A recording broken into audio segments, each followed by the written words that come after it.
පොලිසියේ මහත්තුරුනේ. මොකද මහත්තයෝ? ඔව් බණ්ඩ. අපේ මිනිහා දවස් දෙක තුනකින් ගෙදර ආවේ නැහැ මහත්තයෝ. කුණ්ඩසාලේ ගිහින්. කුණ්ඩසාලේ? ඔව් මේ නංගිලා දිහා ගිහින්. බොරු කියන්නේ බා. බොරු කියන්නේ හවල් කාර්යයකට මහත්තයෝ.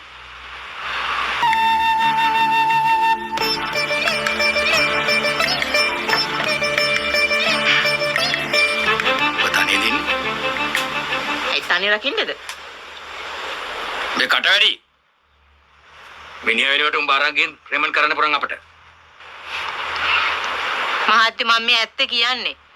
මිනිහා ගෙදර ආවේ නෑ. මම තනියෙන් ඉන්නේ. මචං.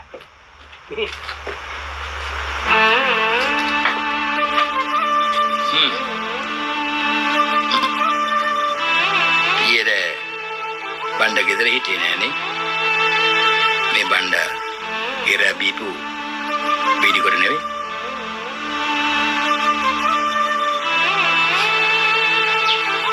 ඕව අපේ මිනිහා බීපුවා නෙවෙයි.